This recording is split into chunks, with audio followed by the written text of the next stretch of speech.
streaming, Facebook.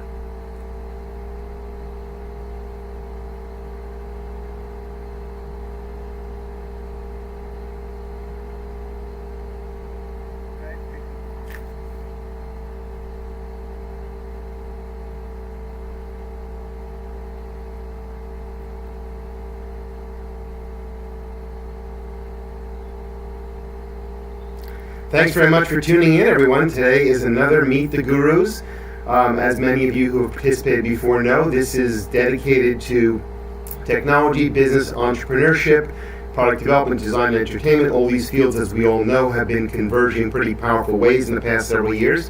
We distribute this through YouTube, Facebook, Spotify, Apple Podcast, Google, etc. And today I have the pleasure of introducing Ross Maynard. And Ross is an expert in a variety of fields, including business improvement. So thank you for joining us, Ross. I appreciate you taking the time. Thank you very much, Paul. It's my pleasure to be with you. Yeah, so I think the way we get kicked off usually is just to learn a little about you, how you got into the world you're in, the business improvement world, what kind of things drove you in that direction, how you got into your business career. So just give us a little background. Okay, well, I am a management accountant by qualification. So I'm a fellow of the Chartered Institute of Management Accountants here in the UK. And back in the 90s, I joined one of the large consultancy firms. It was called Touche Ross then, it's now called Deloitte. Right. So I worked with them for a wee while, and then I became self-employed, and I've run my own business for the last 21 years, I think it is now. Yeah. And so what brought you from accountancy into thinking about the improvement side of business, how to do things better? Because numbers seem to always speak clearly to people who understand numbers, but business improvement kind of can speak clearly to almost everyone. Yeah, well, I think that was the link for me, really. I've never been a great technical accountant. I get rather bored of doing the month end every month, for example, or doing payroll and things. Right. So I was looking forward to expand that kind of awareness of numbers and reach a wider audience of business. So at one time I was a manager in a company, and I was obviously communicating with engineers, trying to get them to understand the numbers. And my interest in business improvement went from there. The engineers were all involved in the lean philosophy, so I did some lean training, and that seemed to fit well in with presenting the numbers according to the lean philosophy. So it just went from there, and I've always been more interested in kind of communicating with a broad base of professionals rather than just dealing with accountants and dealing with financial figures. Yeah, and often, I mean, from my experiences, everyone seems to think that it's like, it's all about the tools and the technologies you use to do business improvement. So you've got a new tool for project management. You've got a new ERP system for, solving the problems of a business. But is that really the right way to solve business problems, just adding more tools? I mean, what is your experience in this area? No, I mean, I think that's very sad, and I think that's actually a barrier to more companies doing work on business improvement, that they always think there's a toolkit that has to be bought, or there's some kind of consultancy package that they have to buy into. And it's not like that at all. Improvement is a people process. Getting the people in your organization involved in understanding their processes better, understanding the problems that arise in their processes, and then with some fairly basic training, working to improve those business processes. Yeah, it's interesting.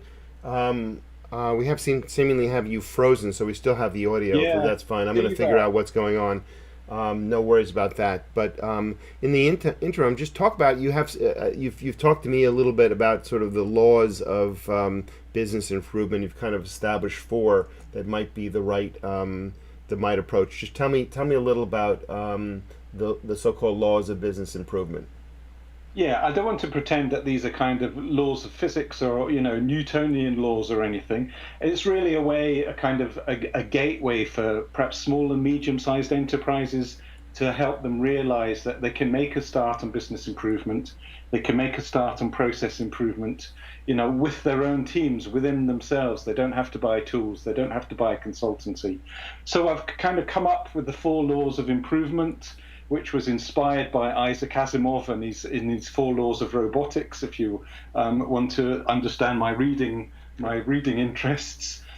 So the 4 laws of improvement are really a kind of gateway, as I said, for small and medium-sized enterprises to understand how they can get started with improvement. And the first law for me is that many small improvements in an organization add up to a large improvement at the process level.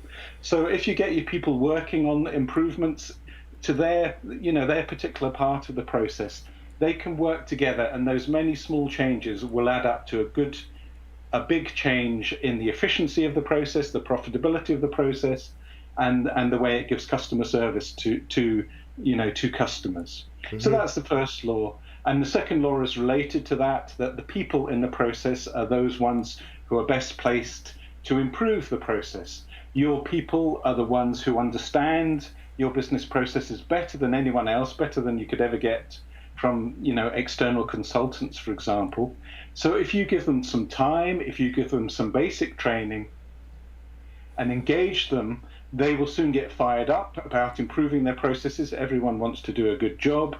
And so that process improvement, business improvement becomes very cost effective, and it's a great way of engaging your employees in helping the organization develop and get better.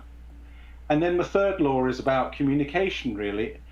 It says that the effect of blame is to push mistakes underground, meaning that if we have a blame culture, if we're always looking for somebody to blame for mistakes or for errors in the process, then that will just result in people trying to hide their mistakes and hide their errors. Right. Whereas if we start talking about our mistakes, talking about our the problems in the process openly, without blame, then we surface those problems and we can act together to resolve them. So that's a good way of improving a process, just to stop criticizing people and say, right, we know there are problems. What are the problems? Let's talk about them and get them resolved. Right. And then finally, my fourth law is that it's the customer who defines the purpose of the process. So many organizations are internally focused. We're looking at the numbers, or we're looking at some sort of efficiency metric, but actually it's serving our customers quickly and meeting their needs that is what matters.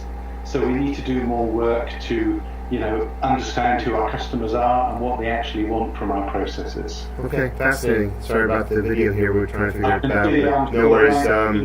We'll go on. The show must go on, and sometimes technology doesn't cooperate. So let's talk about the culture. What is it in a culture that when you come into an organization, you've been a consultant for many years, what's the sort of key things that you see? Because culture is kind of an ill-defined, it's in anthropology, I suppose it's well defined, but in the in the sense of business culture, when you're thinking about culture improvement, what are you really focused on? What I'm focused on is the openness of the organization, if you like, that regardless of the status of a person, regardless of where they are in the hierarchy, they can come together to discuss issues in the business. So they can, work together to understand the process, to map a process, to work out where the error points are, and then to work together to improve that process. So engagement and culture is about openness and communication. I mentioned there about the blame, and many organizations looking for somebody to point the finger at when there's a problem, when there's a mistake. If we can get away with that, then communication opens up and people get engaged in working for improvement. Everybody wants to come to work to do a good job. Nobody comes to work to do a bad job. So, if we can let that free, if we can, start communicating as equals rather than based on hierarchy, then that will open up the culture. Yep. And go ahead. Sorry. Go ahead. Continue. Well, I was just going to say there are a number of steps that we can take in an organization to help that to happen. We make it easy for people to be able to identify the problems that they've made. So we make sure that they're not going to get criticized for raising up a problem or identifying a mistake. And we make it easy for managers and supervisors to work with them to understand what the cause of the problem is, because actually problems are usually not created by people, they're created by a poor process. There is something in the process that has allowed the mistake to arise. Right. So if you can identify what that is and, work that out, engineer that out, then hopefully that type of problem shouldn't arise in the future, and we've made a better process. So it's about being clear, it's about communicating, it's about people not being afraid to come forward with, problems and issues and mistakes, because they know that the team will work together to resolve them so they don't arise again. It's interesting, quite fascinating. So, when you walk into, let's say, a large organization, you want to figure out how to, what are the simple tools you use? What are some of the sort of strategic tools that you might take to address this? Yeah, well, as I'm sure people who are listening to this know, obviously they're not watching this because I'm just a blank screen like the Scarlet Pimpernel. Exactly. This is a quite bizarre circumstance, but sometimes, as I said, we're working feverishly to try to figure this out. So, not right now happy about that. Do you want me to switch my camera off and switch it back on again? Maybe try that. See if that did the trick. But yep, sorry. I've gone off and I've come back on again. We did this test many times and it seemed like it was working fine. And now myself. Take this. Yes, okay. So there are many tools out there, as I'm sure people know who have even looked on the internet. Possibly my favorite is process mapping. Often the people who work in a process, they work on their particular part of the process, and they don't necessarily understand how it starts, where it starts, what the end point is, what the output is meant to be at the end point. So if you work with the team to do, a map of the process mapping, value stream mapping, whatever you want to call it, and we don't need great technical manuals on how to process map. We can do it with little post-it pads and all sorts of things like that. The team start to understand how the process works from beginning to end. And perhaps most importantly, they see where the niggles are. They see where the duplication is. They see where the delays are in the process, where things are waiting for sign-off or waiting for handoff between different individuals or different teams. So a process map can reveal a great deal about a process and where the errors arise, where the delays and the problems arise. So that's a really good tool that I like a lot. There are many other tools. There's the tool called the Ishikawa diagram or the fishbone diagram, where you take a problem and you analyze it against a number of criteria, processes and training and skills and company policies and so on. Oh, I'm back on screen. Hey, hello. Hello, we're back here, so still working. You've only 15 minutes of me. Yeah. So yes, there's a number of simple tools, but generally in the course that I teach on process improvement, I stick to kind of 4 basic tools, which would be the process mapping, which would be the problem statement, which is a great way of defining a statement in 1 or 2 sentences so that everyone can buy into it, would be the Ishikawa or fishbone diagram, which is a great way of analyzing a problem against different criteria, and would also be stakeholder analysis. So who are the people who have an interest in the process, and what does a problem look like from their point of view? Because you'll often find that there's kind of different agendas going on, and you need to understand what those agendas are and try and align them with each other. So talk about how you establish the criteria. You talked about Ishikawa fishbone. And I'm going to use your video just because we're going to keep it there, not have any other issues here. So, talk about how you figure out what the criteria is. Sometimes, often it's like the doctor. You got to describe to the doctor, ask you to describe the problem, but you don't even often know what the problem is. This hurts.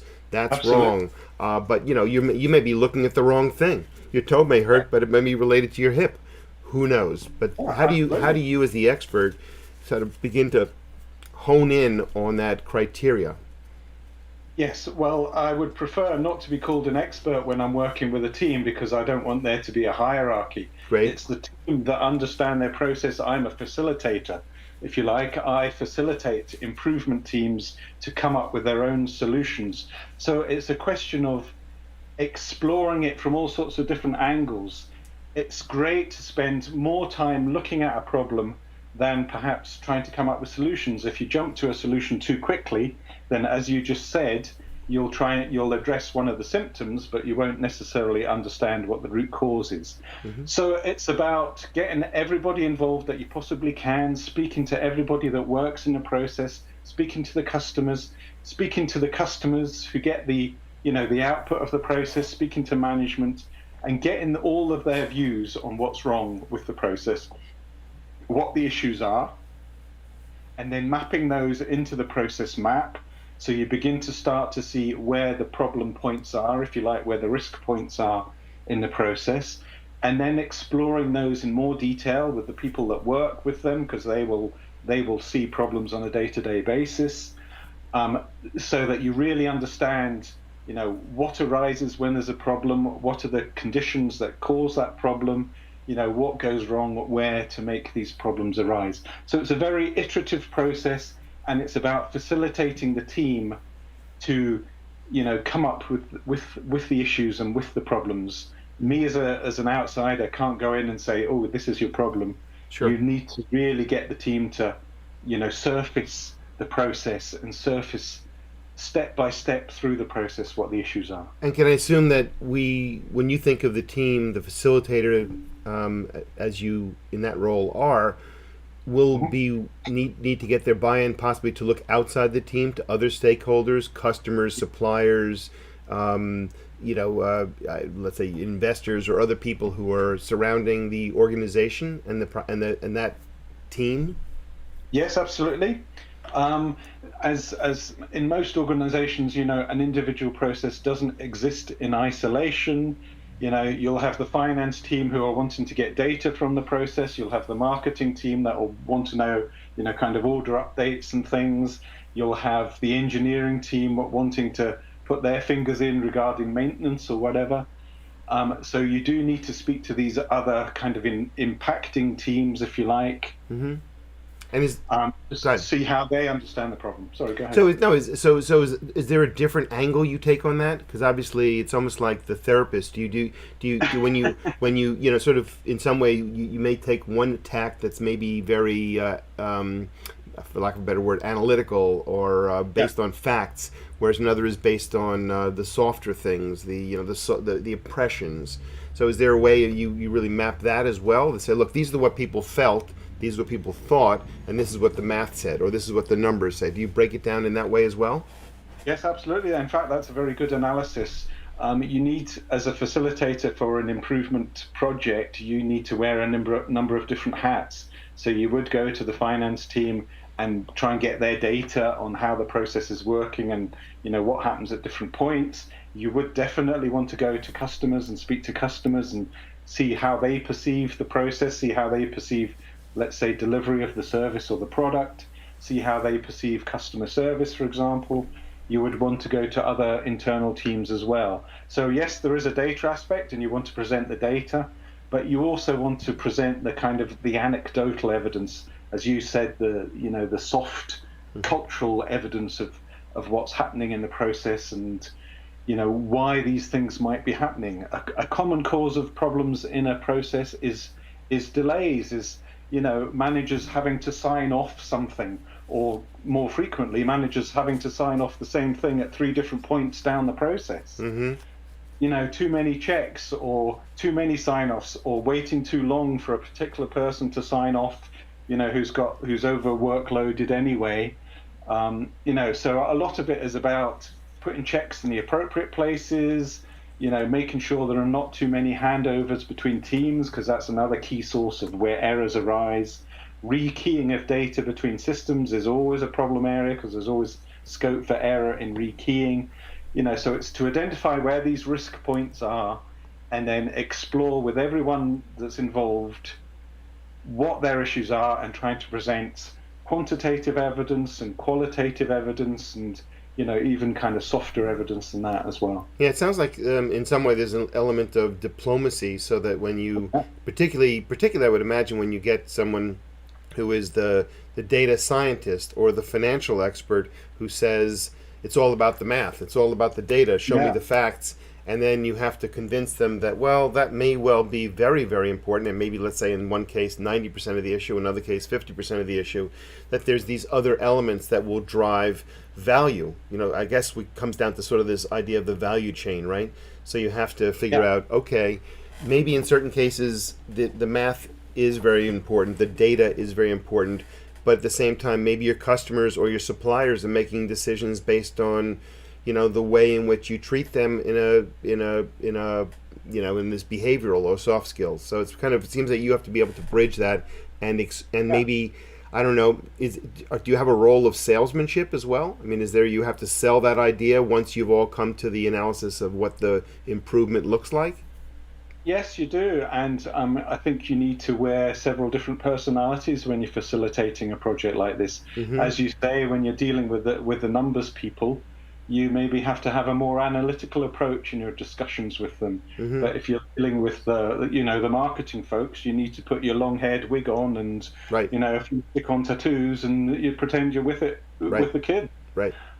So there's different personalities that you have to kind of project in order to gather the information, but you also have to try and bring them into the wider conversation, if you like. Mm-hmm. I remember quite a long while ago, I was working in a health service organization, and I had to deal with one of the directors of public health, and she was extremely kind of analytical and down the line, and this was black and everything else was white and all of that sort of thing. And over a period of an interview of about an hour, I had to kind of coax around to seeing that there were actually different points of view on this particular problem, and mm-hmm. different people might have a different point of view to her, and actually that was quite a challenge, but actually it worked pretty well. Mm-hmm. And by the end of the interview we got on pretty well. Mm-hmm. And she was more bought into the wide project. So there is an awful lot of diplomacy involved. There is a certain amount of salesmanship, but it's the kind of servant leader salesmanship rather than sure. Trying to bludgeon people into agreeing with you. So it sounds like, I mean, maybe I'm wrong, but in part of this is, sort of, as I always like to say, sort of thinking with the end in mind. You have to really begin to assess those personalities and those people and the points of view, what sometimes people call the actors, right? You have to figure out who the actors are, so that when you're going through this process, you're beginning to realize that Paul needs more. He's a data guy, but he needs to understand the softer perspective. And Ross he's the as you said, the marketing guy, and he's the one who's out there with the big vision and the big ideas.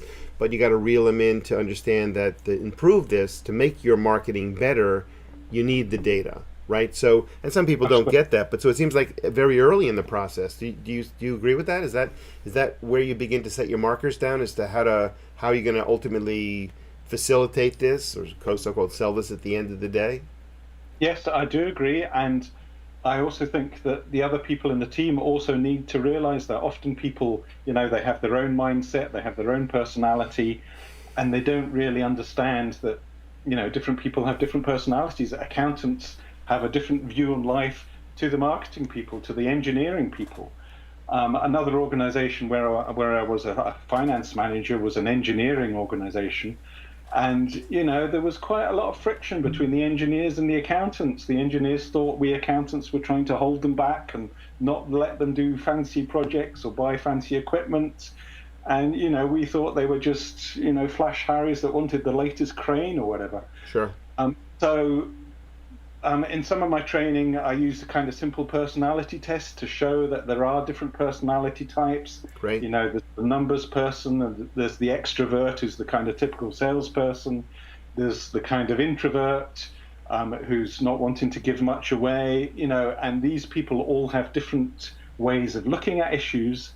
And we as a team, me as a facilitator, but the whole team need to understand that different people have different buttons, if you like. Sure. That you need massage to kind of get them on board. When you do your courses, do you provide versions of templates where people can say, look, this is a template where you begin to think about this problem in whether it's this fishbone analysis or whether it's in mapping or the problem statements, the stakeholder analysis? Do you provide kind of like sort of a version of even printable templates where someone who's just getting into this says, I need to understand this, and then I can kind of fill in the dots, just sort of paint by numbers to begin with as you get expert? Yeah, you would do excuse me, you would do worked examples.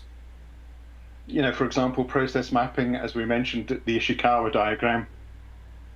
They're easy tools to use, but you need a bit of training. So we would go through that in the training. There would be a template if I was facilitating a group. Then we would do it as a group exercise on a big reel of brown paper on the wall, and work through it, and over a number of days probably iteratively revisit the process. The tools are not difficult, but yes, you do need to, if you're not used to them, get your mind around them a wee bit. So when you get into a process, I mean, people can tell you the problem is this, the problem is that. Obviously, it's like the patient we talked about earlier. But do you then say, look, you're in this case, the physician, as I mentioned.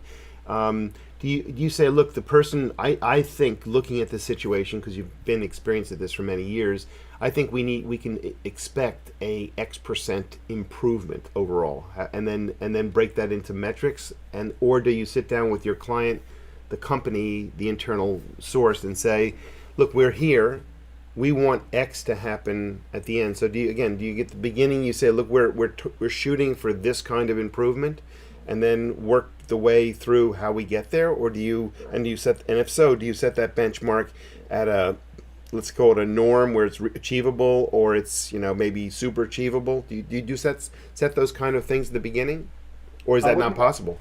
I think every process is difficult, so it's rather difficult, and also I wouldn't want to do something like that at the beginning when you don't really know the process. Partly because it sounds rather arrogant to come in and say that, and so you've been doing it wrong for all these years, and you can improve by 25%. Right. But also, you do need to get the source data in a sense. You do need to do the kind of scoping exercise with the team to map the process, see what the metrics are for the process. How long does it take a piece of work to flow through this process? Where does it get held up? How many items have to be reworked? And then once you get that data, you can say, look, there's 25% of delay time in this process. If we reduce that to 10%, that means you'll be able to work, X number of items more in a given time period, and that'll increase your productivity by, 10% or whatever.